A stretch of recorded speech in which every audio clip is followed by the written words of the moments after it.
National Retail Federation President and CEO Matthew Shay joins us now.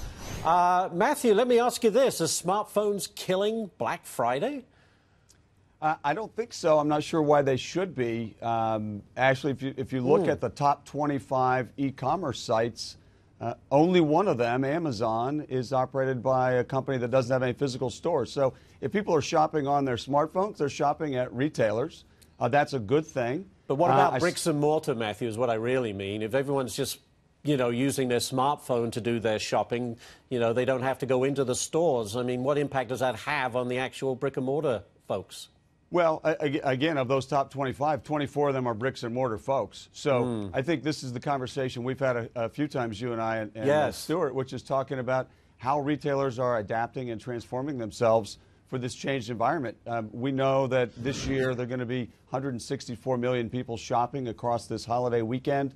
The majority of those people are going to be shopping both online and in stores. More than 50% of those we've surveyed indicate they shop in both places. Retailers, and we know, and researchers know, that people that shop both online and in store are better customers. They spend more. They have higher levels of engagement.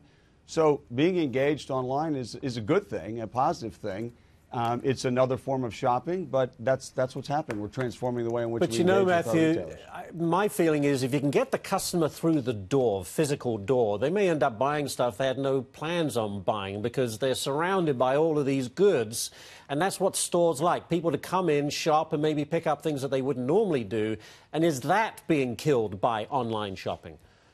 Well, our assessment is that retail sales are going to grow this holiday season, 3.6 to 4%, and I think based on the numbers that we've seen so far, the very strong kickoff to the official Black Friday weekend we got yesterday, we're going to be on the high side of that range. So it's true that we like to get customers into stores. We like them to be on their mobile phones and their tablets and their laptops. But getting them engaged in this 365-degree way is the way you really want to engage with consumers. And I think that's what we're seeing. That's why we feel so bullish about this holiday season. The macroeconomics are very good. We've talked about the policy issues down here. I think they create some optimism, tax reform and some other things for corporate and small business pass-throughs. That'll be good for consumers, good for the economy. So we're expecting a big weekend, and I think based on everything we've seen and heard so far, we're on the way to having that kind of a weekend. Although there was a bit of a fly in the soup, if you like. Walmart facing some customer backlash. It ran out of Black Friday sale items online. Deirdre, what happened there? Yeah, so some inventory no longer available. If you go to the Walmart site this morning, they started selling last night at midnight. So some of the smart TVs, there is a Sharp 55-inch gargantuan TV that is out of stock. Also, oddly enough, no relation, boys' PJs. So there just seemed to be some items that they had in inventory mismanagement with.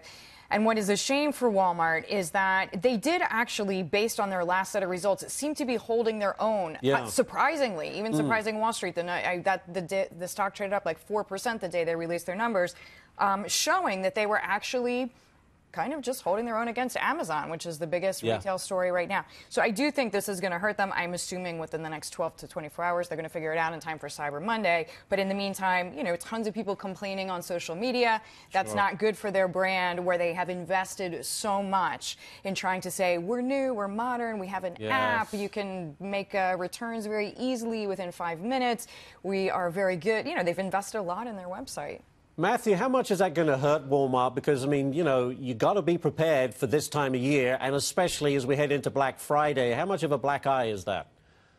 Well, listen, no retailer wants to have a stock out on any item at any time of the year, and I'm sure that they're doing everything they can to correct that. We've seen that happen before. When there's a great deal of interest in some of these fabulous deals, you see these kinds of things happen occasionally, but it's something that we always want to avoid.